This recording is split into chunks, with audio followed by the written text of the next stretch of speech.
వ్యవహారం ఇవన్నీ ఆధారాలతో బయటకు తీసేటువంటి ప్రయత్నం ఇవన్నీ కూడా మనము ఒక డిబేట్ లో కూడా చర్చించాం. ద్వారంపూడి కానివ్వండి, లేకపోతే మిగతా అప్పుడు మంత్రులుగా ఉండేటువంటి వాళ్ళ మీద ఆరోపణలు తెలుగుదేశం జనసేన ప్రతిపక్షంలో ఉన్నప్పుడు చేసినటువంటి ఆరోపణలు పేరు అధికారంలోకి వచ్చిన తర్వాత ఆరోపణలు చేస్తే కుదరదు. వాళ్ళు అప్పుడు మంత్రులుగా ఉన్నారు కాబట్టి మేము అరెస్ట్ చేసేస్తామంటే కూడా కుదరదు. ఎందుకంటే మనకు ఒక సిస్టమ్ ఉంది కాబట్టి సిస్టమేటిక్ గానే ఈ ప్రభుత్వం కూడా వెళ్తాం.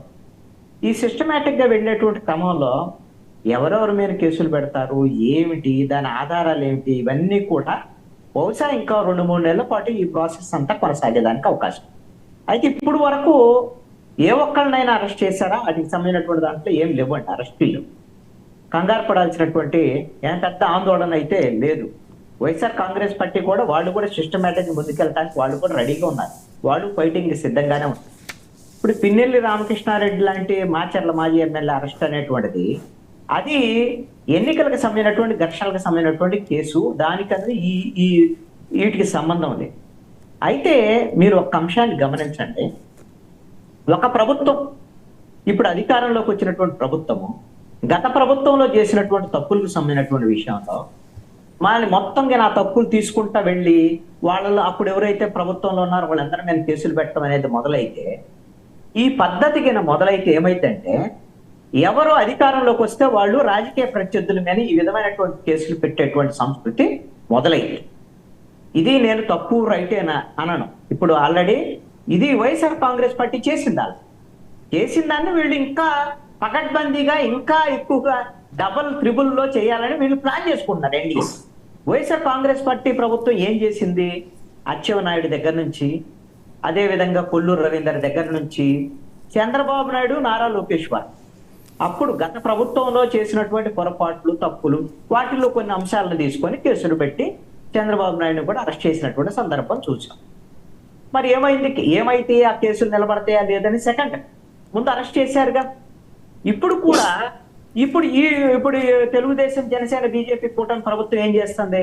వైఎస్ఆర్ కాంగ్రెస్ పార్టీ ప్రభుత్వంలో మంత్రులు ఉన్న వాళ్ళు, ముఖ్యమంత్రి, వీళ్ళందరి మీద మళ్ళీ కేసులు పెట్టుకుంటూ వస్తారు. ఇక్కడ ఒక అంశం ఏంటంటే ఈ సంస్కృతి ప్రతి ప్రభుత్వము వచ్చినప్పుడల్లా మారినప్పుడల్లా ఈ విధంగా కేసులు పెట్టుకునేటువంటి సంస్కృతి వల్ల ఏ విధమైనటువంటి సందేశం ముందుకెళ్ళిద్ది అనేటువంటిది ఒకటి. ఇది రాజకీయ కక్ష సాధింపుగా వెళ్ళిద్దా? లేదు అనంటే ఈ సంస్కృతి ఎంత పరిధి దాటి వెళ్ళిద్ది అనేది ఒకటి. రెండో అంశం ఏంటంటే ఒక మంచి కూడా జరగవచ్చు. కనీసము అంటే మనం గిన తప్పులు చేస్తే రేపొద్దున మనం ఓడిపోతే మనం జైలు పోవాల్సి వస్తామని కొంచెం జాగ్రత్తగా ఉండటానికి కూడా అవకాశం ఉంది. ఇది కొంచెం ప్రజలకు ఉపయోగపడేటువంటి అంశాల్లో ఇది పాజిటివ్ కోణంగా మనం చూడవచ్చు. Okay, right. ఏంటి పవన్ కళ్యాణ్ గారు లేఖాస్త్రాన్ని సంధించడం తన కేడర్ మీదే, దాన్ని ఎలా చూడాలండి? ఒక పక్క తెలుగుదేశం పార్టీ కేసులు పెడుతున్నది, ముఖ్య నేతలందరూ కూడా ఇదిగో అరెస్ట్ అవుతారు, అదిగో అరెస్ట్ అవుతారు, సిబిఐ వస్తున్నది, సిఐడి వస్తున్నది అని మాట్లాడే పరిస్థితి. కృష్ణాంజలి గారు, ఓకే. అజయ్,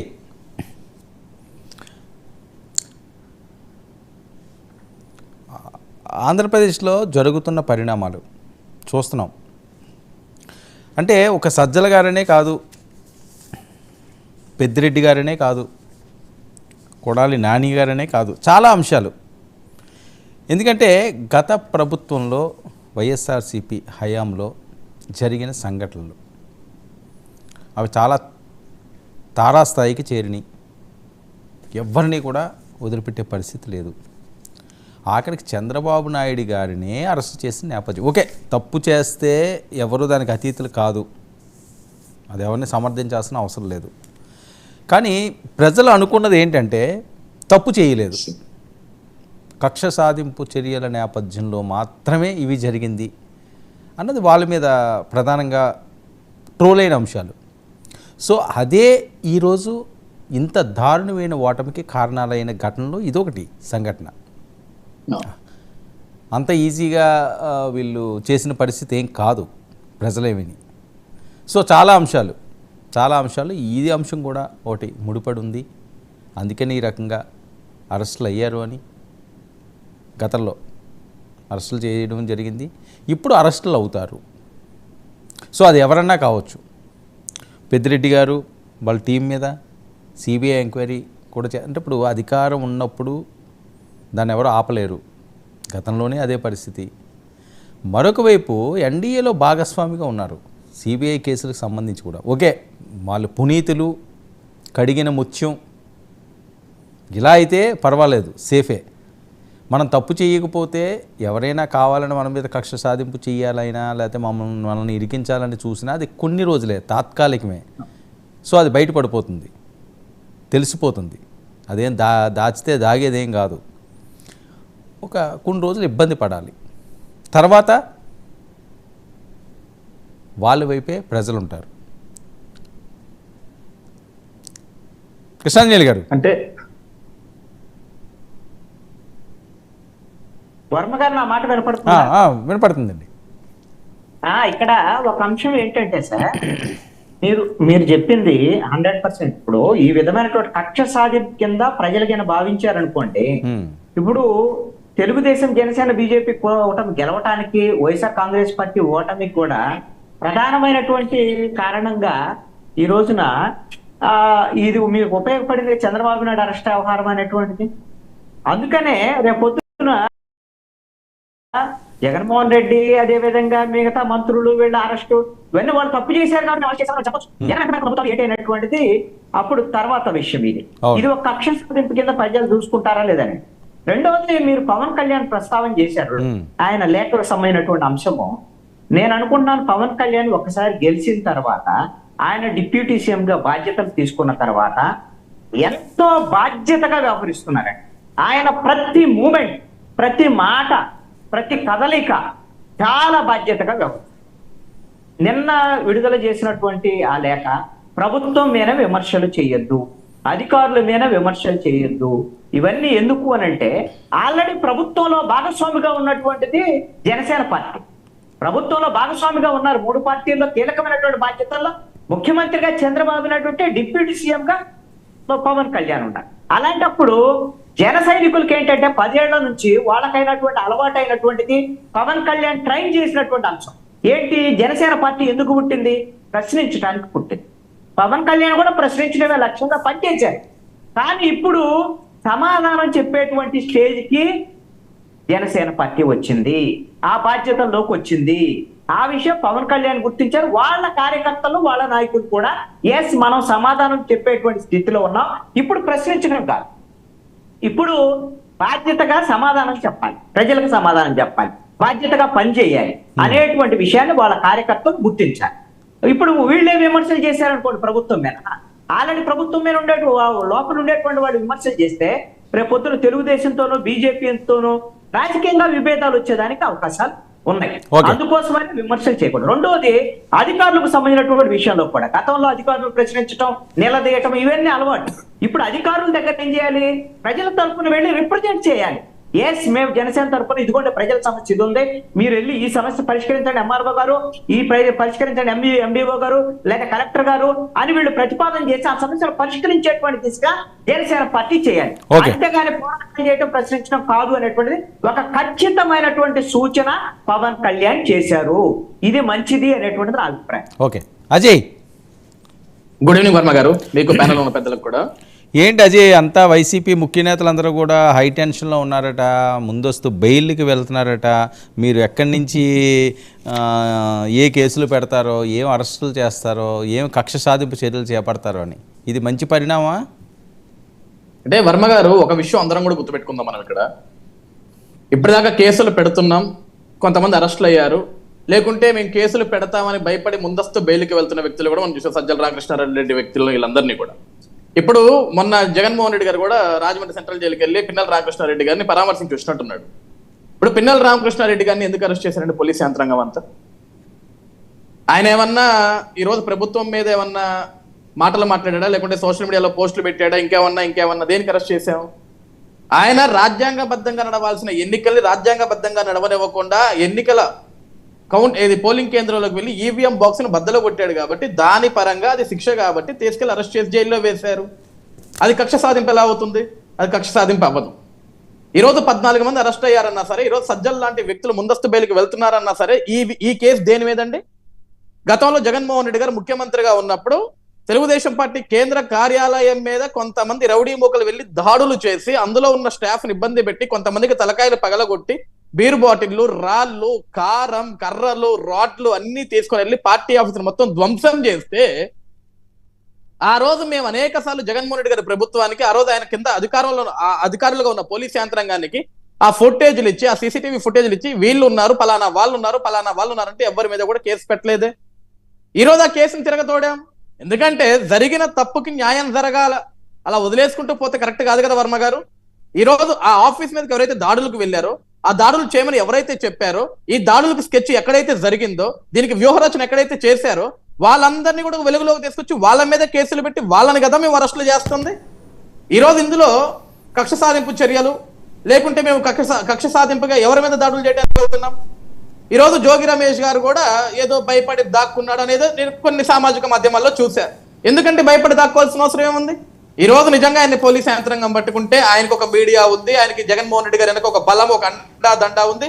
చెప్పొచ్చు, నేను చంద్రబాబు నాయుడు ఇంటి మీదకి వెళ్ళింది దాడులు చేయడానికి కాదు, కారులో కర్రలు రాడ్లు వేసుకుని వెళ్ళింది దాడులు చేయడానికి కాదు, చంద్రబాబు నాయుడు గారిని కలిసి ఆయన తోటి మాట్లాడటానికి వెళ్ళా అని చెప్పేసి ఆయన మీడియా ముందుకు వచ్చో, లేకుంటే జగన్మోహన్ రెడ్డి గారిని వెంట వేసుకుని వచ్చి చెప్పుకోవచ్చు కదా. ఈరోజు భయపడి పరుగులు పెట్టాల్సిన అవసరం లేదు కదా. ఈరోజు అదే విధంగా మీరే అన్న రోజా గారి అంశం, ఆడదామాంధ్రలో స్కామ్ జరిగింది, ఎంతవరకు స్కామ్ జరిగింది అన్న విషయం ఇప్పుడున్న ప్రభుత్వం, ఇప్పుడున్న అధికారులు మొత్తం కూడా వెలుగులోకి తీసుకొస్తున్నారు. ఆడదామాంధ్రలో ఎంత బాగా రోజా గారు ఆట ఆడారో, జగన్మోహన్ రెడ్డి గారు ఎంత బాగా ఆటలు ఆడిపించారో ఆ విషయం కూడా ప్రజలకు తెలియజేయాలి కదా వర్మ గారు. ఈరోజు గత ప్రభుత్వం చేసిన మంచిని, గత ప్రభుత్వం చేసిన తప్పుల్ని, గత ప్రభుత్వం చేసిన అవినీతిని, గత ప్రభుత్వం చేసిన అభివృద్ధిని కూడా ప్రజలకు తెలియచేయకుండా మేము వచ్చిన తర్వాత మా పనులు మేము చేసుకుంటే వెళ్ళిపోతే కూడా ప్రజలు ఒప్పుకోరు కదా. ఈరోజు ఎన్డీఏ కూటమికి ఇంత మ్యాండేట్ ఎందుకు ఇచ్చారు? అభివృద్ధి చేయండి, పరిశ్రమలు తేండి, యువతకు ఉద్యోగ అవకాశాలు కల్పించండి. అదే విధంగా 5 సంవత్సరాలలో ప్రజల్ని ఇబ్బందులు పెట్టిన నాయకులు ఎవరైతే ఉన్నారో, అధికారులు ఎవరైతే ఉన్నారో వాళ్ళ మీద జ్యుడిషియల్ ఎంక్వైరీ చేసి వాళ్ళని చట్టబద్ధంగా శిక్షించండి అనే కదా మమ్మల్ని కోరుతుంది. మేము కూడా ఈరోజు అదే విధంగా వెళ్తున్నాం కదా.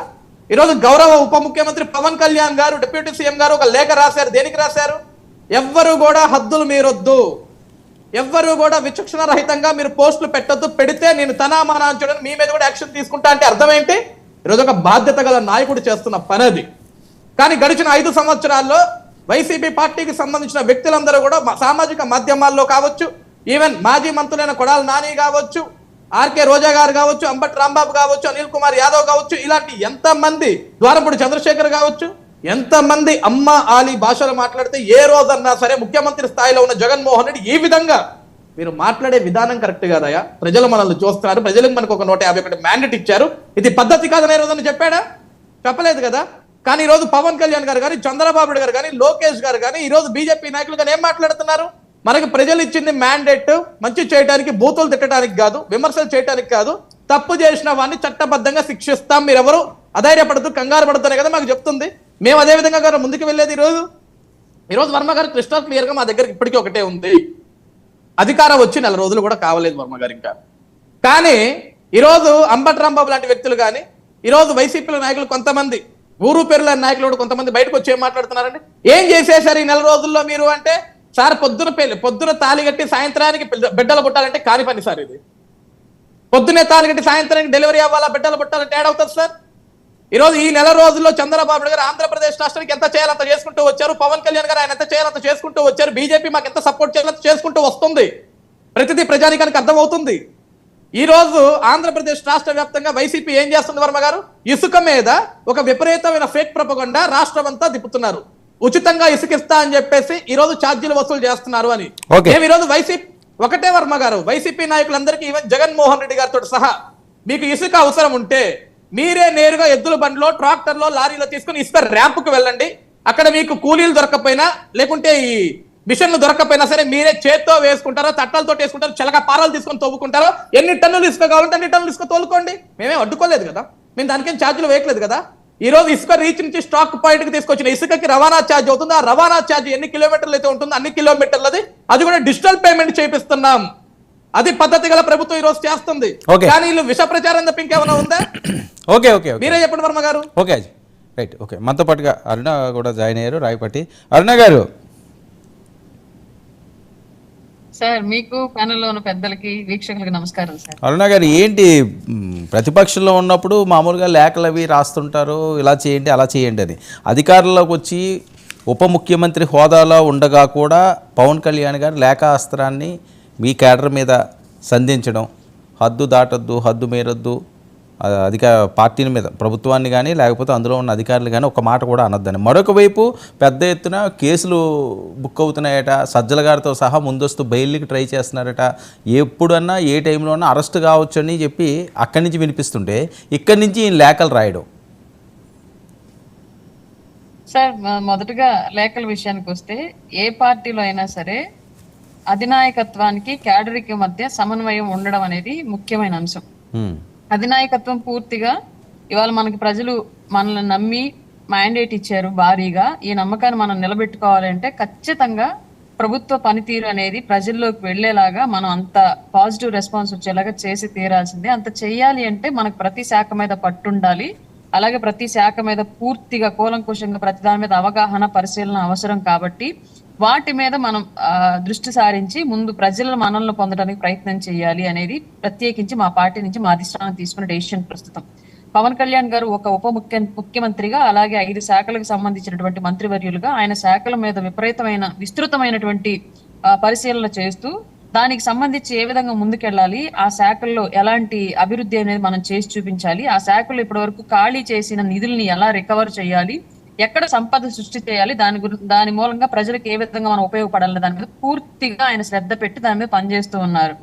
ఈ విషయం అట్లా ఉంటే కింది స్థాయిలో క్యాడర్ కొంతమంది, అందరని నేను అనను, గతంలో ఏదైతే ఒక రెవల్యూషనరీ భావజాలంతో వెళ్ళామో అట్లాంటి భావజాలం అధికారంలోకి వచ్చిన నెల రోజుల్లోనే మనం ఇది చెప్పాము, ఇది చెయ్యాలి, ఇలా అనుకున్నాం, ఇలా జరగాలి అంటే ముందు అసలు ఒక ఉద్యోగి తన స్థాన చలనం జరిగితే ఇంకొక కొత్త ఉద్యోగి వస్తేనే ఆ వర్క్ మీద అవగాహన పెంచుకోవడానికి చాలా టైం పడుతుంది. ఒక ఉద్యోగి, ఒక శాఖ, ఒక సీటు, ఒక జాబ్ మీద. అట్లాంటిది ఒక రాష్ట్రం, వందల మంది వ్యవస్థకు సంబంధించిన వ్యక్తులు, ఎన్నో శాఖలు, దాంట్లో ఎంతో మంది ఎంప్లాయీస్, అసలు అందులో ఎన్నో లోటుపాట్లు, వీటన్నిటిని తెలుసుకోవడానికి ఏ మంత్రికైనా, ఏ ఎమ్మెల్యేకైనా, ఏ పదవి పొందినటువంటి ప్రజాప్రతినిధికైనా టైం పట్టింది. ఆ టైం అనేది ఇవ్వకుండా ఇష్టారీతిగా ఫస్ట్ స్థానికంగా ఉన్నటువంటి పదవులు లేదంటే ఏదన్నా ప్రభుత్వం నుంచి వచ్చేటువంటి లబ్ధి, వాటికి సంబంధించి 2 క్యాడర్ల మధ్య జరుగుతున్నటువంటి మాకు ఇవ్వట్లేదు, మాకు ఇస్తున్నారు, ఇక్కడ మాకు ప్రయారిటీ ఇవ్వట్లేదు, ఇక్కడ మాకు ప్రయారిటీ ఇస్తున్నారు జరుగుతున్నటువంటి ఒక డిస్కషన్ ఒకటి. రెండోది క్వశ్చన్ చేయడం అనమాట. పలానా మినిస్టరు వెంటనే స్పందించాలి, జరగలేదు, పలానా ఎమ్మెల్యే వెంటనే స్పందించాలి, జరగలేదు. అసలు వచ్చి నెల రోజులే, అక్కడ ఏం జరుగుతోంది, ఏం జరిగింది అనేది తెలుసుకోవడానికి టైం పడుతుంది. దీన్ని జగన్మోహన్ రెడ్డి గారి క్యాడర్ ఒక విషయంలో మెచ్చుకోవాలి సార్. మనం చివరి అతను పతనం అవుతున్నాడు అని తెలుసుకున్నప్పటికీ కూడా ఇదిగో నువ్వు ఈ సంఘటన వల్ల పతనం అవుతున్నావు, ఖచ్చితంగా దీన్ని మార్చుకొని చెప్పలే. వాళ్ళు ఆయన ఏది చేస్తే దానికి మద్దతు ఇచ్చారు. అతను అంత నెగిటివ్ వేలో వెళ్తున్నప్పుడు కూడా మద్దతు ఇచ్చిన క్యాడర్ వాళ్ళది. ఇంత పాజిటివ్ వేలో మద్దతు ఇస్తున్నప్పుడు, ప్రజల కోసం కష్టపడి పనిచేస్తున్నప్పుడు దాన్ని అర్థం చేసుకోకుండా మనకు అనుకూలంగా పనిచేయాలి, ఇన్స్టెంట్ భావజాలం లాగా ఇన్స్టెంట్ గా రెస్పాన్స్ అనేది కనిపించాలి, ఇప్పుడు జరిగితే ఇప్పుడే దానికి వెంటనే ఏదైనా ఇమీడియట్ గా చేసేయాలి అని చెప్పేసి అటువంటి ఒక విధానంగా మాట్లాడడం అనేది తప్పు అని చెప్పేసి ఫస్ట్ లోనే సరి చేయకపోతే అది ఇంకా ఉండంగా విస్తృతంగా అట్లాంటి భావజాలం అనేది పెరిగితే ఖచ్చితంగా ఇబ్బందులు ఎదురవుతాయి. కాబట్టి భవిష్యత్తులో డెఫినెట్ గా అధిష్టానంతో కోఆర్డినేట్ అయినటువంటి వ్యక్తిత్వాలే ఉండాలి పార్టీకి సంబంధించి ఏదైనా సరే అని చెప్పేసి క్లియర్ గా చెప్పడం జరిగింది. రెండోది ఇంకోటి ఏదో అడిగారు, కేసుల విషయం అన్నారు మీరు. మేము చెప్పాం సార్, 30 ఏళ్ళు వాళ్లే అధికారంలో ఉంటారు అనుకునే ఒక పిచ్చి అపోహలో ఉండి ఇష్టారీతిగా ప్రతి శాఖలో దారుణాతి దారుణంగా అక్రమాలకు తెగబడ్డారు వైసీపీ వాళ్ళు. అలాగే రాష్ట్రంలో ఏది ఎక్కడ తాకట్టు పెట్టారు, ఎంతకు తాకట్టు పెట్టారని తెలుసుకోవడానికి ఇప్పుడున్న ప్రభుత్వానికి, ఎన్డీఏ ప్రభుత్వానికి జుట్టు తల బొప్పి కట్టేస్తుంది.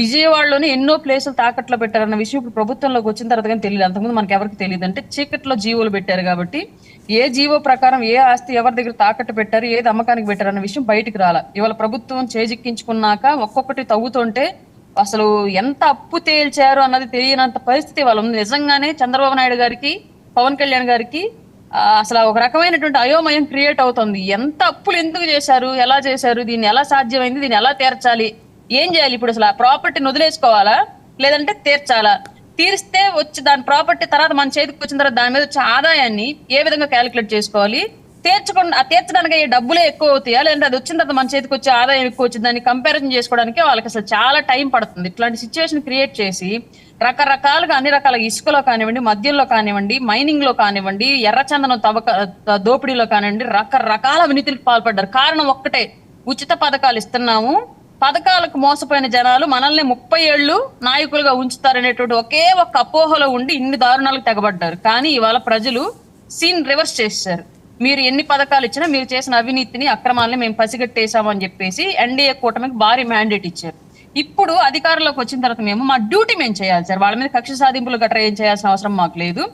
మా డ్యూటీ మేము చేసే భాగంలో ఎంతమంది అక్రమాలకు పాల్పడ్డారో వాళ్ళందరినీ శిక్షించే బాధ్యత ఇప్పుడు మాకుంది. మా నెత్తిన ప్రజలు పెట్టారు. అక్రమాలని అన్నింటిని తవ్వి బయటకు తీసి అవినీతి చేసిన వాళ్ళని శిక్షించండి అని చెప్పేసి ప్రజలు మాకు చేతికి ఇచ్చారు, ఆ రైట్ ఇచ్చారు. ఇవాళ మా రైట్ ని మేము వినియోగించుకుంటే దాన్ని మళ్ళీ కక్ష సాధింపులు ఇంకోటి అంటున్నారు సార్.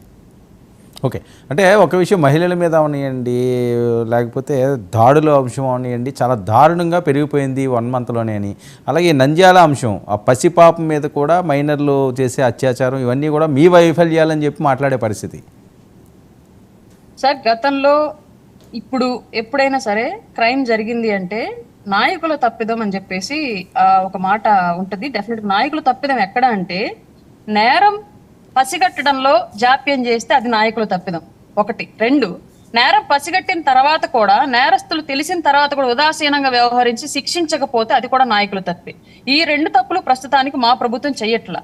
నేరం జరిగిన వెంటనే స్పందిస్తున్నారు. స్థానికంగా ఉన్నటువంటి మంత్రులతో సహా స్థానికంగా బాధితులు ఎవరైతే ఉన్నారో వాళ్ళ దగ్గరికి పరిగెడుతున్నారు.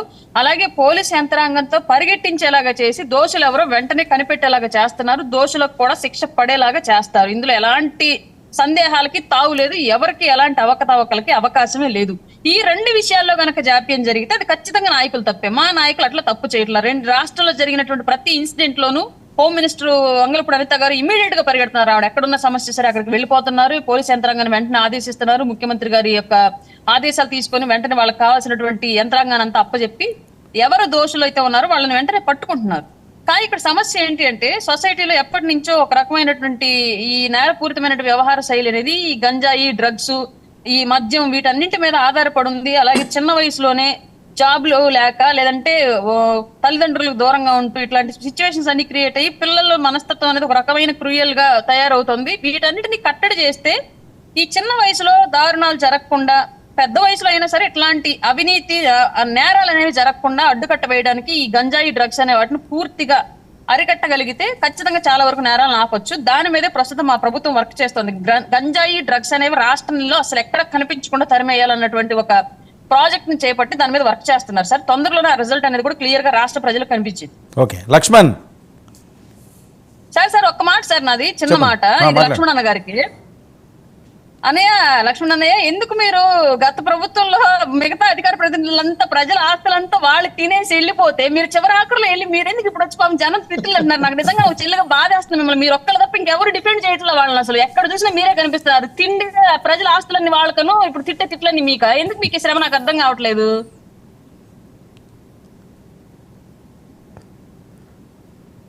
వర్మ గారు, ముందు చెల్లి ప్రశ్నకి సమాధానం చెప్పు లక్ష్మణ్, తర్వాత చెప్తాను. ఓకే, చెప్తా వర్మ గారు, వస్తాను పాయింట్. నమస్కారం. ఖచ్చితంగా ఏప్రిల్ 24వ తారీఖున తీసుకున్నటువంటి నిర్ణయం ఏదైతే పార్టీ మారామో, కొన్ని పరిస్థితులు బట్టి మనకి స్థానిక నాయకత్వం ఏదైతే టీడీపీకి మనకి పసగ్గా మరి కళా వెంకటరావు గారికి మనకి కొంచెం ఇది అవ్వడంతో మన పార్టీ మారడం జరిగింది. అది నాగబాబు గారికి, మనోహర్ గారికి అందరికి చెప్పాం. ఆల్రెడీ అజయ్ కుమార్ గారితో కూడా మాట్లాడటం జరిగింది. కానీ అప్పుడు లక్ష్మణ్ బ్రేక్ అవుతుంది వాయిస్. రైట్, అజయ్ వర్మ గారు, ఏంటి నాగార్జున యాదవ్ ఇష్యూ ఏంటి? అది పెద్ద ఎత్తున వైరల్ అవుతుంది. వర్మ గారు, కడుపుకు అన్నం తిన్నవాడు ఎవడు కూడా ఈ విధంగా మాట్లాడాడు, అది తెలిసినంత వరకు అయితే. ఇక్కడ విషయం ఏంటంటే వర్మ గారు, గతంలో జగన్మోహన్ రెడ్డి గారు ముఖ్యమంత్రిగా ఉన్నప్పుడు అప్పుడు ఏం చేసాడంటే, కొడాల నాని లాంటి వాడితోటో, వల్లభనేని వంశీ లాంటి వాడితోటో ఇట్లా కుల ప్రాతిపదికంగా తీసుకొచ్చి వీళ్ళందరితో మాట్లాడి కులాల మధ్య చిచ్చు పెట్టి వీళ్ళందరూ కొట్టుకు చావంటారు అనే విధంగా చేసేవాడు. ఇప్పుడు ఏమైపోయిందంటే, అధికారం కోల్పోయి గతంలో ఎవరైతే పనికిమాల మాట్లాడి చెత్త వాగుడంతా వాగారో ఆ వాగుడికి 151లో తిరగాల్సిన ఫ్యాను 11లోకి పడిపోయింది. సరే, అధికారం కోల్పోయిన తర్వాత అధికారం కోల్పోయిన తర్వాత అయినా సరే బుద్ధి జ్ఞానం వస్తుందేమో, తెలుసుకుంటారేమో. మనం ప్రజల్లో బ్రతుకుతున్నాం, ప్రజాక్షేత్రంలో బ్రతుకుతున్నాం, ఏం మాట్లాడుతున్నాం అనే విషయం ప్రజలు గమనిస్తున్నారనే విషయం మర్చిపోయారు. ఇంకా ఇప్పుడు నాగార్జున యాదవ్ అతను ఒక సైడ్ క్యారెక్టర్ లాంటి అటువంటి నోడు ఒకటి తీసుకొచ్చి ప్రతిరోజు మీడియా ముందు పెట్టి నీ నోటికి ఎంత వస్తే అంత మాట్లాడరా మేము చూసుకుంటాం అంటే ఇక్కడ ఏమవుతుంది తెలుసా వర్మ గారు? నాగార్జున యాదవ్ ఒక బీసీ బిడ్డ. ఈ రోజు అతను ఇష్టానుసారంగా మాట్లాడినప్పుడు ఇతర పార్టీల వాళ్ళకి ఎప్పుడైనా సరే ఇటువంటి మాటలు విన్నప్పుడు బీపీ పెరుగుతాడు, ఎవడన్నా పోయి దాడి చేయాలి. ఇప్పుడు జగన్మోహన్ రెడ్డి గారి వ్యూహరచన ఎలా ఉంటుందంటే నాగార్జున యాదవ్ మీద ఈరోజు కూటమి వ్యక్తులు, లేకుంటే చంద్రబాబు నాయుడు గారి అభిమానులు, లేకుంటే పవన్ కళ్యాణ్ గారి అభిమానులు, ఇట్లా అందరూ పోయి అతని మీద దాడి చేస్తే వీళ్ళందరూ బయటకు వస్తారనమాట. బయటకు వచ్చి యాదవుల మీద దాడులు చేస్తున్న కూటమి ప్రభుత్వం, ఇది పెద్ద ట్యాగ్ లైన్ పెట్టుకోవాలి ఇప్పుడు వీళ్ళు. దీనికోసం వెయిటింగ్. ఈ రోజు పవన్ కళ్యాణ్ గారి లేఖలు రాయడానికి కానీ, చంద్రబాబు నాయుడు గారు అందరినీ కంట్రోల్ చేయడానికి కానీ కారణం ఏంటో తెలుసా వర్మ గారు? ఇలాంటి పనికిమాలలో వచ్చి పనికిమాల మాటలు మాట్లాడుతుంటారు, కానీ అవన్నీ పట్టించుకోకండి. ప్రజలు ఆల్రెడీ వాళ్ళని చెప్పుతోడు కొట్టి 151లో తిరగాల్సిన ఫ్యాన్ ని 11లో కూర్చోబెట్టారు. మనమేమి కంగారు పడి ఆల్రెడీ కేసులు ఏవో రిజిస్టర్ అయినట్టున్నాయి కదా నాగార్జున. చిత్తూరులో కూడా కేసులు పెట్టారు వర్మ గారు. అతను ఇప్పుడు అతను ఏం మాట్లాడాడు? గతంలో అలిపిరి బాంబ్ బ్లాస్ట్ లో మిస్ అయ్యావు, వెంకటేశ్వర స్వామి కాపాడాడు, ఈసారి కాపాడు అంటే ఈడవన్ ప్లాన్ చేస్తున్నాడు. అక్కడ ఈడవన్ చేస్తున్నాడా? వర్మ గారు నిజంగా మేము సరైన పద్ధతిలో పుట్టాం, మా తల్లిదండ్రులు సరైన పద్ధతిలో మమ్మల్ని పెంచారు, మాకంటూ ఒక పద్ధతి గల మాటలు నేర్పించారు. కానీ ఒక విషయం గుర్తుపెట్టుకోండి వర్మ గారు, ఇక్కడ నాగార్జున యాదవ్ మాట్లాడిన మాటలు నిజంగా ప్రతి ఒక్కళ్ళు కూడా ఖండించాల్సిన విషయం. ఇప్పుడు రాజశేఖర రెడ్డి గారు కూడా చనిపోయారు వర్మ గారు, కానీ మేము కూడా మాట్లాడాల్సి వస్తే చాలా మాట్లాడొచ్చు, కానీ అది తప్పు, అదొక తప్పుడు విధానం. ఓకే, ఎవరు అంటే ఒక విషయం అదే ఇప్పుడు ఎవరు మాట్లాడినా తప్పే. కానీ మన అయ్యన్న పాత్రుడి గారు కూడా ఒక సంభాషణలో అది పెద్ద ఎత్తున వైరల్ అయింది కదా, ఇంకా బతికే ఉన్నాడు ఇదే అని. వర్మ గారు దేవుడు అందరినీ శిక్షిస్తాడు అని చెప్పటం వేరు, ఇతను చచ్చిపోతాడు అని చెప్పటం వేరు కదా వర్మ గారు. చంద్రబాబు నాయుడు గారు చావుని ఎంతమంది కోరుకున్నారు వర్మ గారు వైసీపీ పార్టీలో గడిచిన 5 సంవత్సరాల్లో? ఇతను ముసలోడు 75 ఏళ్ళు వచ్చి రేపు పొద్దున పోతాడు, అల్జీమర్స్ ఉంది, ఇంకోటి ఉంది, రేపు పొద్దున చచ్చిపోతాడు. ఎంతమంది సార్ మాట్లాడింది? ఖండించాల్సిన బాధ్యత జగన్మోహన్ రెడ్డికి లేదా? పైశాచికంగా నవ్వాడు. కానీ ఈ రోజు వర్మ గారు నాగార్జున యాదవ్ మాటలు మాట్లాడాడు కదా, అన్ని సోషల్ మీడియాలో ట్రోల్స్ అయినాయి కదా. నేను పొద్దున కూడా Nagarjuna Yadav Twitter account, Instagram account, Facebook account 3 open చేస్తే దేంట్లో కూడా అతను స్టేటస్ పెట్టుకోలేకపోయాడు. అతను మాట్లాడిన తప్పని సంగతి అతనికి తెలుసు, కానీ ప్రజల్లో ఒక రెచ్చగొట్టే వ్యాఖ్యలు చేసి అతని మీద దాడి చేయించుకుంటే రాష్ట్ర వ్యాప్తంగా జగన్మోహన్ రెడ్డి పార్టీకి సంబంధించిన వ్యక్తులు కొంతమంది బీసీలను రెచ్చగొట్టి బీసీల మీద కూటమి ప్రభుత్వం దాడి చేస్తుంది, చంద్రబాబు నాయుడు దాడి చేస్తుందని చెప్పేసి కదా వీళ్ళు ఈ రోజు ఒక విషపూర్వక రాజకీయం చేయడానికి కదా ఇదంతా. నేను ఈ రోజు 99 టీవీ ద్వారా నాగార్జున యాదవ్ చెప్తున్నా, తమ్ముడు నువ్వు వేడుంటావో, ఏం చేస్తావో, ఏం చదువుకున్నావో నాకైతే తెలియదు, కానీ కడుపుకి నీతిగా నిజాయితీగా తల్లిదండ్రులు నీకు అన్నం పెడుతుంటే నువ్వు సరిగా అన్నం తినగలిగితే ఇలాంటి పనికిమాల మాటలు మానుకో, మనిషిలా బ్రతుకు. లక్ష్మణ్, వర్మ గారు నాకు విజువల్ కనబడుతుందా? సిగ్నల్ వీక్ ఉన్నట్టున్నది, ఏదో ఒక నెట్వర్క్ అండి. సరే మాట్లాడండి.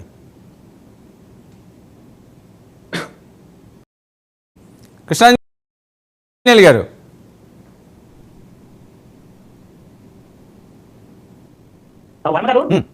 నాగార్జున యాదవ్ సంబంధించినటువంటి వ్యాఖ్యల మీద నాగార్జున యాదవ్ ఎందుకు మాట్లాడాడు, దాని వెనకాల వ్యూహం ఏంటి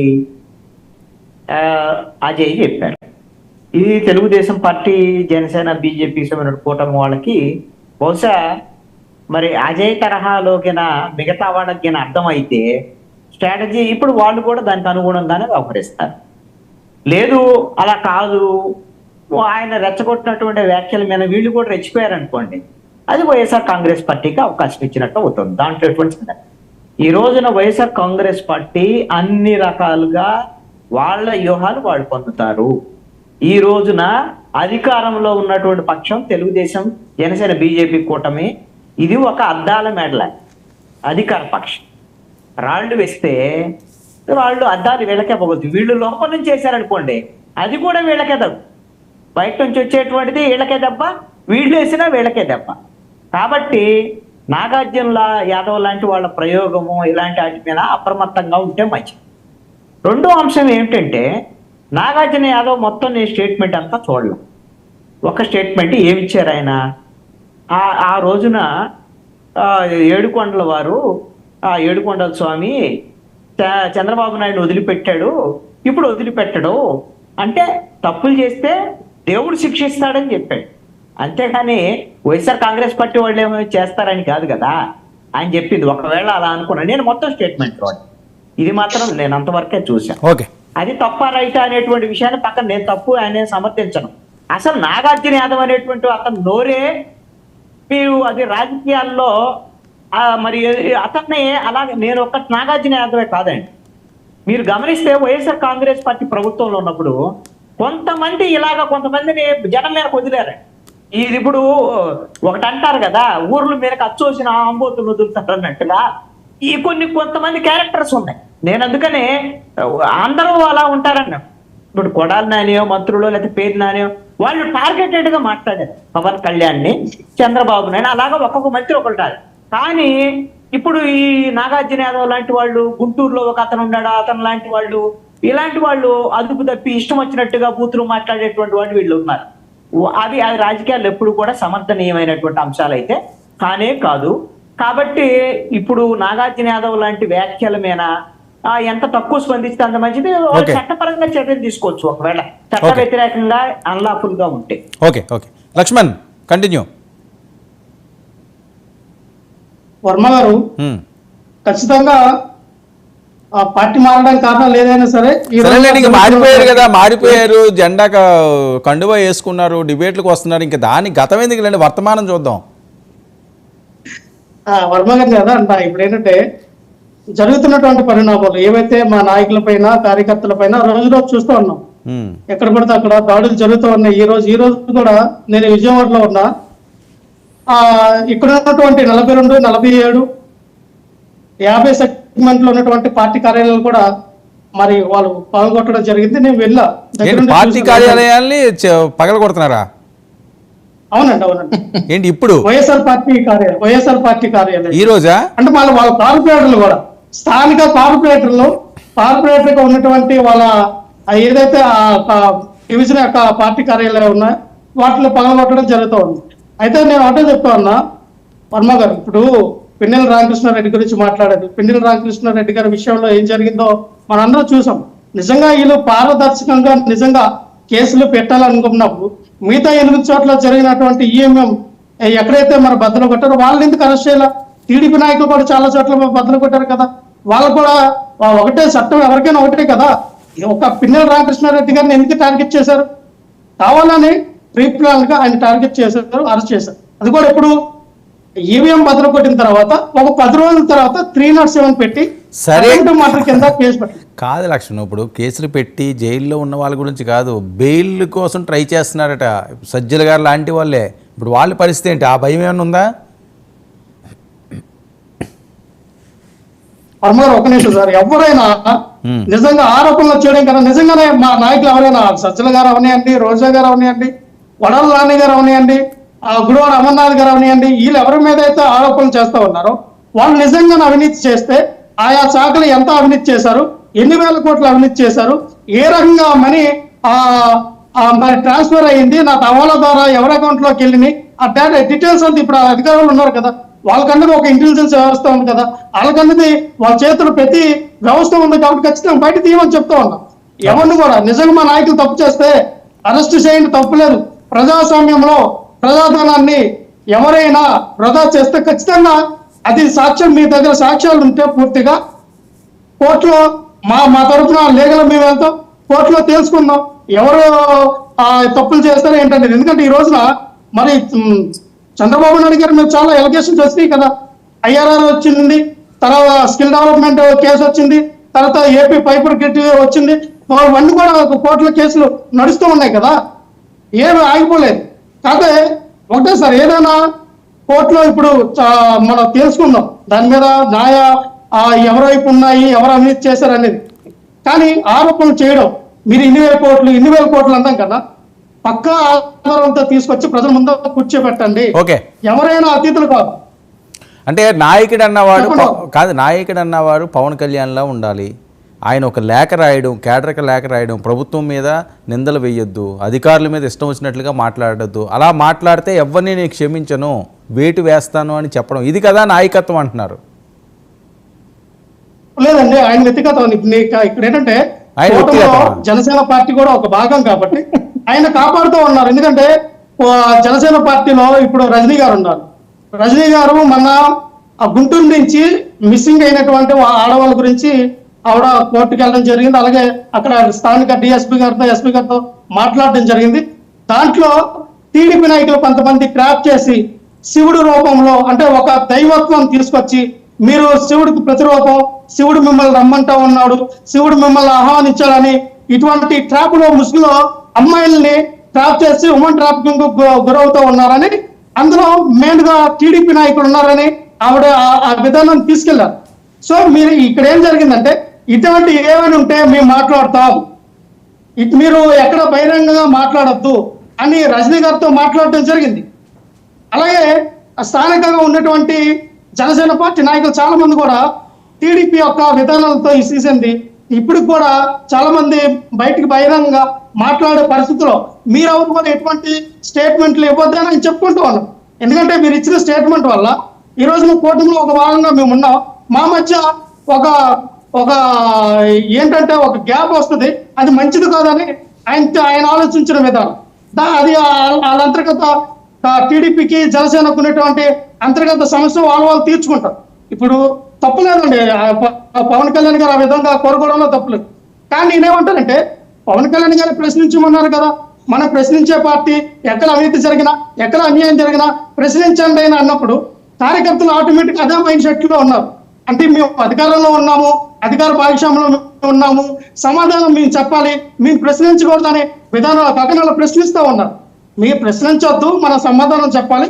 ఖచ్చితంగా ఇప్పుడు మన ప్రభుత్వం వచ్చి 4 రోజులు కూడా అవ్వలేదు కదా, కొంచెం సమన్వయం పాటించండి అని కార్యకర్తలు వాళ్ళ నాయకులకి వాళ్ళు పవన్ కళ్యాణ్ గారు చెప్పుకోవడం జరిగింది.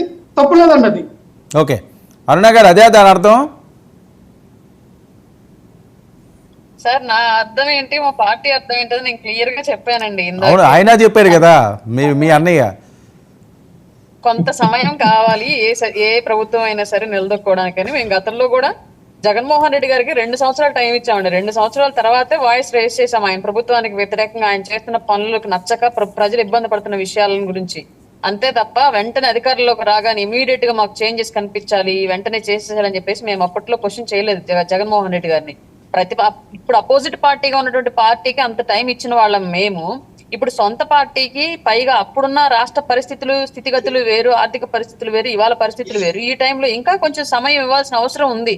దాన్ని దృష్టిలో పెట్టుకుని ఎవరైనా సరే కోఆర్డినేట్ అయి వెళ్ళాలి. లీడర్ కి క్యాడర్ కి మధ్య కోఆర్డినేషన్ అనేది కంపల్సరీగా ఉండాలి. ఆ కోఆర్డినేషన్ మిస్ అయితే ప్రభుత్వంలో ఉన్నా ప్రతిపక్షంలో ఉన్నా ఆశించిన ఫలితాలను సాధించడంలో వెనకడుగేస్తామని చెప్పడంలో ఎట్లాంటి సందేహం లేదు. కాబట్టి డెఫినెట్ గా లీడర్ తో కోఆర్డినేట్ అయ్యే క్యాడర్ వెళ్ళాలి. అది అధికారంలో ఉండనివ్వండి, ప్రతిపక్షంలో ఉండనివ్వండి. ఒక్క నిమిషం, కృష్ణాంజలి గారు ఏదో అడుగుతున్నారు. అరుణ గారు మిమ్మల్ని. కృష్ణాంజలి గారు అడగండి. అరుణ గారిని అడగటం అని కాదు, కానీ పవన్ కళ్యాణ్ ఇప్పుడు అప్పుడని కాదండి, ఎప్పుడైనా సరే పాలిటిక్స్ లో కొంత అతను ఒక రోల్ మోడల్ గా ఉండటానికి ప్రయత్నమే చేస్తున్నాడు. అది దానివల్ల నష్టం జరిగింది అనేటువంటి విషయాన్ని చాలా సందర్భాలు నేను కూడా చెప్పాను. ఎందుకంటే మీరు 2019 ఎన్నికల తర్వాత వైఎస్ఆర్ కాంగ్రెస్ పార్టీ అధికారంలోకి వచ్చిన తర్వాత ప్రశ్నించకపోవటం ఒక్కటే కాదండి, వాళ్ళని విమర్శలు చేయటం ఒక్కటే కాదు, పొగిడారు కూడా. దానికి కారణాలు కూడా చెప్పారు. మేము మంచి చేస్తే పొగుడుతాము, ఇంకొకటి కూడా చెప్పారు, అసలు మీరు అద్భుతమైనటువంటి పాలన ఇస్తే నేను రాజకీయాలు వదిలిపెట్టి సినిమాలు కూడా తీసుకుంటాను కూడా చెప్పాను. అంటే ప్రాక్టికల్ మ్యాన్ అండి. రాజకీయాల్లో ఇలా ప్రాక్టికాలిటీ సక్సెస్ అయితే అని అనుకోలేము, కానీ ఇలాంటి ప్రాక్టికాలిటీ వల్ల ఆయనకి ఇప్పుడు ఒక అవకాశం వచ్చింది. ఆయన మిగతా వాళ్ళందరికన్నా ఈ రోజున రియల్ హీరోగా పాలిటిక్స్ లో ఉన్నారు కాబట్టి అలాంటి పాలిటిక్స్ కూడా ప్రజలు ఆమోదిస్తారు అనే దానికి ఇది ఒక ఉదాహరణ. అందుకనే మిగతా రాజకీయ నాయకులు అన్ని పార్టీల కూడా, నేను ఒకటి చెప్తాను, తెలుగుదేశం వాళ్ళు కూడా, ఇప్పుడు ఉండేటువంటి తెలుగుదేశం వాళ్ళు కూడా పవన్ కళ్యాణ్ ఆదర్శంగా తీసుకోవాలి. ఎందుకు అంటే మీరు గమనిస్తే అదే ఆయన ఒప్పుకుంటారో లేదో కానీ ఇప్పుడు సోషల్ మీడియాలో తెలుగుదేశం వాళ్ళు చంద్రబాబు నాయుడిని, నారా లోకేష్ ని వాళ్ళిద్దరు కూడా ట్రోల్ చేస్తున్నారండి. ఇప్పుడు ఇప్పుడు ఎందుకు అనంటే ఏం చేశారు మీరు? రెడ్ బుక్ ఎక్కడికి పోయింది? తెరవండి, లేదంటే మొత్తం ఏమైనా మడిచేసి లోపల పెట్టారా? ఇవన్నీ అంటే వాళ్ళ ఉద్దేశం ఏంటంటే వెంటనే మనం అధికారంలోకి వచ్చాం, వాడిని కొట్టండి, వీడిని తన్నండి, వీడిని లోపలేయండి, ఐఏఎస్ ఆఫీసర్ని మీరు తీసుకోవద్దు, వీళ్ళు డిక్టేట్ చేస్తున్నారు. అంటే చంద్రబాబు నాయుడు ఏం చేయాలో కూడా వీళ్ళు డిక్టేట్ చేస్తున్నారు, నారా లోకేష్ ఏం చేయాలో కూడా డిక్టేట్ చేస్తున్నారు. మరి ఈ పరిస్థితుల్లో పవన్ కళ్యాణ్ చాలా జాగ్రత్తగా తన కార్యకర్తలు ఎలా అదుపులో ఉండాలి అనేటువంటి విషయాన్ని చాలా స్పష్టంగా వివరించేటువంటి ప్రయత్నం చేశారు. అదే ఇప్పుడు ఖచ్చితంగా తెలుగుదేశం వాళ్ళు కూడా పాటించాలి. ఓకే, కృష్ణాంజలి గారు, ఒక విషయం, హత్యలు అత్యాచారాలు పసిపిల్లలను చూడకుండా ఇష్టారాజ్యంగా వికృతంగా పెరిగిపోతున్నాయి ఆంధ్రప్రదేశ్లో అన్నది ప్రధానంగా ఎక్కువగా ట్రోల్ చేస్తున్న అంశం. అది వైఎస్ఆర్సీపీ చేస్తున్నదో సోషల్ మీడియా చేస్తున్నదో అని. అంత అరాచకం జరుగుతుందా ఏపీలో? ఒక ఇన్సిడెంట్ జరిగింది, ఒక అమ్మాయి మీద మైనర్లో లేకపోతే వాళ్ళు అత్యాచారం చేశారు, హత్య చేశారు. ఇది చాలా సీరియస్ ఇన్సిడెంట్, దాంట్లో ఎటువంటి సందేహం లేదు. ఇక్కడ ఒక అంశం అండి, రెండు ప్రధానమైనటువంటి అంశాలు ఉంటాయి. ఒకటి ఏంటంటే నేరాలు జరగకుండా పోలీస్ విజిలెన్స్ ఉండటం అనేటువంటిది ఒకటైతే, నేరం జరిగిన తర్వాత వెంటనే స్పందించి నిందితుల్ని అరెస్ట్ చేసి వాళ్ళను కోర్టు ముందుంచేటువంటి ప్రయత్నం చేయటం, వాళ్ళకి తగిన శిక్షలు పడేటువంటి విధంగా చేయటం, ఈ విషయంలో సీరియస్ గా ఉండాలి. మహిళలు కానీ చిన్నపిల్లల మీద నేరాల విషయంలో చాలా సీరియస్ గా ఉండాలి. నాకు తెలిసి అయితే ఇప్పుడు ఇన్సిడెంట్ జరిగింది, ఇది తీవ్రమైన నేరం. ఈ విషయంలో ప్రభుత్వం అయితే సీరియస్ గా రెస్పాండ్ అయినట్టునే ఉంది, రెస్పాండ్ అయింది. ఎంత మేరకు నిందితులను వాళ్ళ గుర్తించి అరెస్ట్ చేసి వాళ్ళకి శిక్షలు పడేటువంటి విధంగా చేస్తారు. భవిష్యత్తులో ఇలాంటి ఘటనలు జరగకుండా ఇప్పుడు పోక్సో చట్టం ఉంది, ఆ చట్టం చేసినప్పుడే చాలా స్పష్టంగా చిన్నపిల్లలు మహిళల మీద నేరాలు జరగకుండా అన్ని చోట్ల పోలీసులు ముందస్తుగా వెళ్ళి అప్రమత్తం చేసి అవేర్నెస్ తీసుకురావాలి, ఇలాంటి ఘటనలు జరగకుండా చూడాలి అనేటువంటి చట్టంలో ఉన్నటువంటి అంశం అండి. చట్టాన్ని ఇంప్లిమెంట్ చేయటం కాదు, ముందస్తుగా నేరాలు జరగకుండా చూడాలి. ఈ విషయాన్ని మన పోలీస్ శాఖ కానీ మిగతా వాళ్ళు కానీ విస్మరిస్తున్నారు. అది ఏ ప్రభుత్వం అయినా కానివ్వండి, అందుకు జాగ్రత్త తీసుకొని ఇలాంటి ఘటనలు జరగకుండా చూడాలి. కానీ ఘటనలు జరిగినప్పుడు రాజకీయ పరమైనటువంటి విమర్శలకు ప్రాధాన్యత ఇస్తారండి.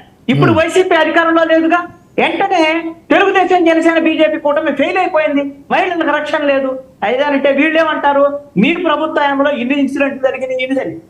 ఇవి కాదండి, రాజకీయ పరమైనటువంటి అంశాలు కొన్నిట్లోనే ఉండాలి. కొన్ని విషయాల్లో బాధ్యతాయుతంగా వ్యవహరించాలి రాజకీయ పార్టీలు కూడా. ప్రభుత్వంలో ఉండొచ్చు, ఉండకపోవచ్చు.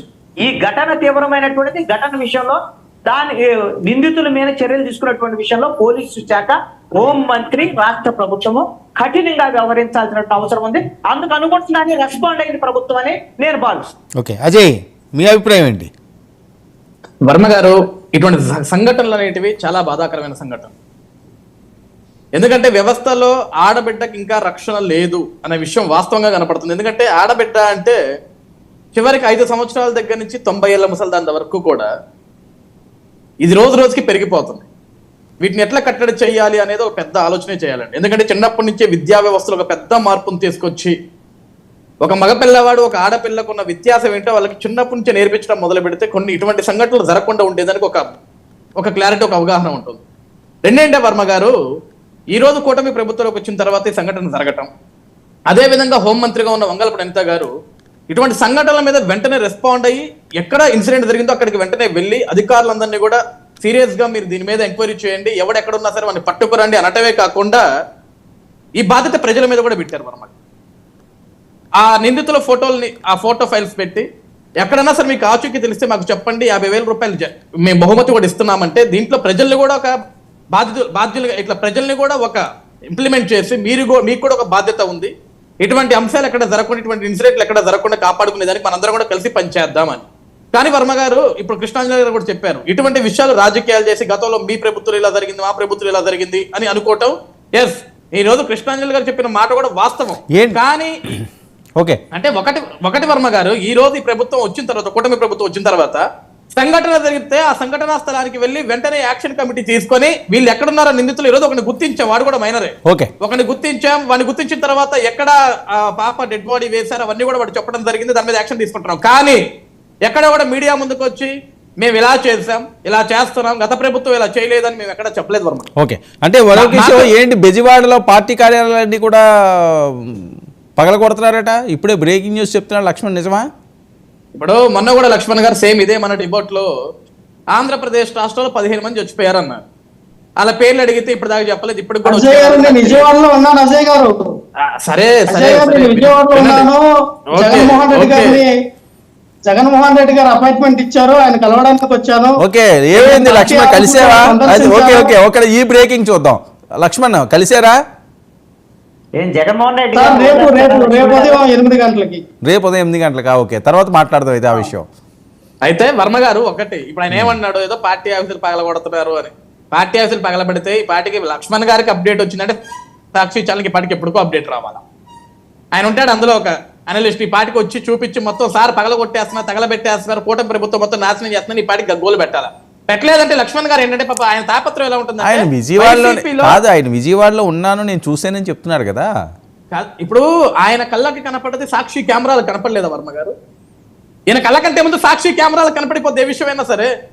ఈ రోజు భారతదేశంలో ఏమో వాళ్ళు వేసారేమో మనం చూడకపోవచ్చు కదా సార్. ఇదిగో ఆయన ఇందాక అనంగా అన్నాడు కాబట్టి అప్పటి నుంచి యూట్యూబ్ వీడియోతో ట్రై చేస్తున్నాడు. లక్ష్మణ్ వీడియో అని ఉందా? ఒక్క నిమిషం సార్, ఒక్క నిమిషం, సిగ్నల్ అందట్లేదు.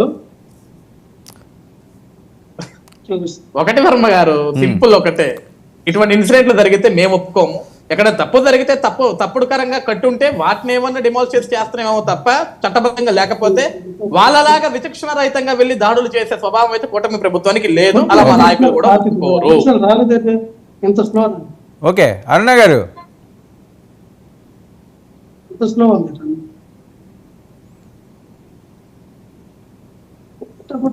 ఓకే లక్ష్మణ్ ఏంటి నాగార్జున యాదవ్ ఇష్యూ ఏంటి? ఆయన మీద కేసులు పెట్టారట.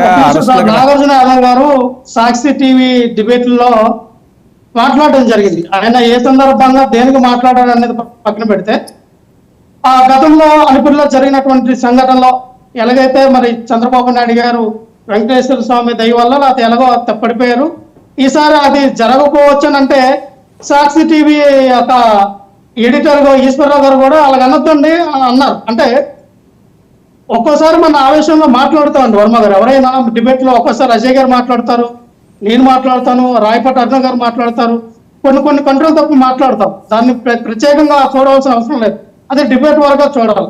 అంటే సపోజ్ ఇప్పుడు చెప్తా ఉన్నా, అజయ్ గారు ఉన్నారు. అజయ్ గారు ఇదివరకు గత కొంతకాలంలో అంజలి గారి మీద మనం చూసాం. అంజలి గారి మీద చాలా ట్రోలింగ్ చేశారు. ఆవిడ ఏమయ్యారు, ఆత్మహత్య చేసుకొని చనిపోయారు. సో దానికి అజయ్ గారు చేశారు, అజయ్ గారే కారణం, అజయ్ గారిని అరెస్ట్ చేయాలంటే అజయ్ గారిని ఏమైనా తీసుకెళ్ళి అరెస్ట్ చేశారా? అజయ్ మీద కేసులు పెట్టారుగా. ఒక్క నిమిషం అండి, అది పెట్టారు, తీసుకెళ్ళి జైల్లో పెట్టలేదు కదా. విచారణ జరుగుతూ ఉంది, ఎవరు చేశారు ఏంటనేది, దాని మూలాలు ఏంటనేది ఖచ్చితంగా తీస్తారు బయటికి. నేను ఒకటే చెప్తా ఉన్నా, ఎవరైనా మనమైనా బాధ్యతగా డిబేట్కి వచ్చేటప్పుడు బాధ్యతగా మాట్లాడాలి. ఇప్పుడు ఎవరికో నాకో రాయపాటి అరుణ గారికి ఎటువంటి వ్యక్తిగత కారణాలు లేవు, నాకు అజయ్ గారికి వ్యక్తిగతగా కోపాలు లేవు. మనం పాలసీ గురించి మాట్లాడతాం, మన పార్టీ పాలసీల గురించి మాట్లాడతాం. మీరు ఇచ్చిన హామీలను మేము అడుగుతాం, మేము ప్రశ్నిస్తాం, ప్రతిపక్ష హోదాలో మేము ఉన్నాం, మీరు సమాధానం చెప్పాలి. సో అంతవరకు వెళ్దాం, ఎందుకంటే ఏది కూడా సీరియస్ గా తీసుకునే పరిస్థితుల్లో లేదు. ఖచ్చితంగా మేమైతే ప్రజల తరఫున పోరాడాలి, మేము పోరాడతాం. మీరు ప్రజలకు ఇచ్చిన హామీలు మీరు నెరవేర్చండి.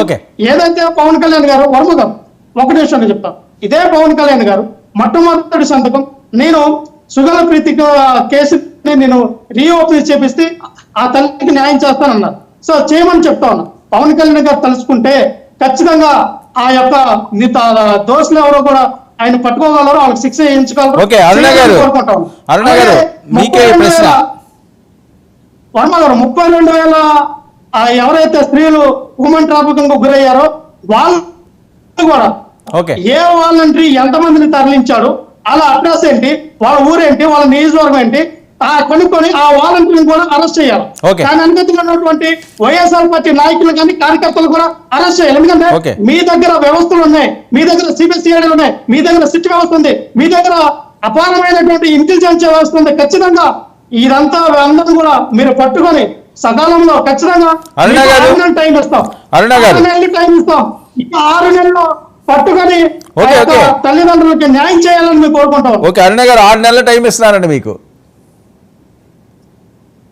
సార్ 5 ఏళ్ళు టైం ఇస్తేనే వాళ్ళు చేయగలిగింది ఏంటి అనేది ఆల్రెడీ మనకందరికి తేటతల్లమే. కానీ మేము వాళ్ళ ప్రభుత్వంలాగా మేము చెయ్యం. వాళ్ళు చేయలేదు కాబట్టి మమ్మల్ని అడిగే రైట్ కూడా లేదని చెప్పేసి కూడా మేము అన్నాం.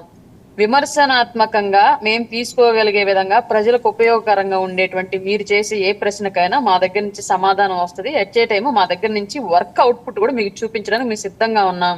కానీ మీరు నేను ఈ డిబేట్ లో కూర్చొని మాట్లాడినంత స్పీడ్ గా వర్క్ జరగదు కాబట్టి కొంత టైం అయితే డెఫినెట్ గా తీసుకుంటారు.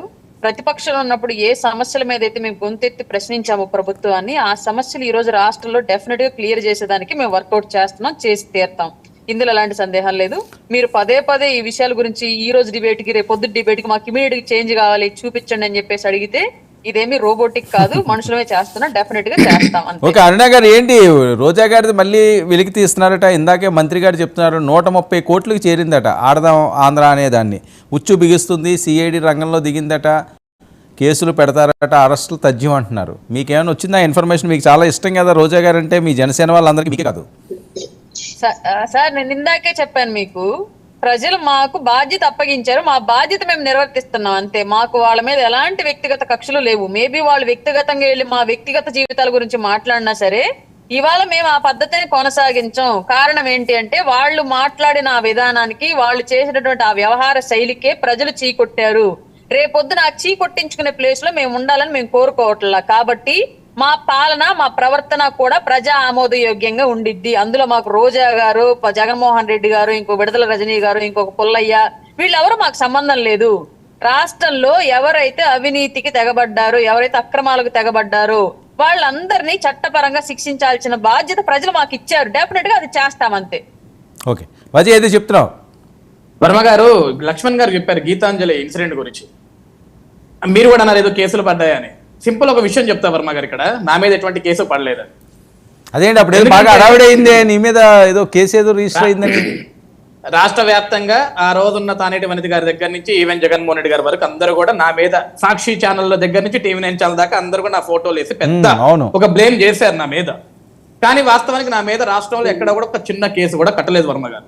ఎందుకంటే ఒక విషయం గుర్తుపెట్టుకోండి వర్మ గారు, నిజంగా నా వల్ల తప్పు జరుగుంటే ఆంధ్రప్రదేశ్ రాష్ట్రంలో జగన్మోహన్ రెడ్డి గారి ప్రభుత్వంలో సోషల్ మీడియాలో వార్తలు రాసినందుకు అర్ధరాత్రులు వచ్చి అరెస్టులు చేసి కేసులు పెట్టి జైల్లో వేసిన రోజులు మనం చూసాం.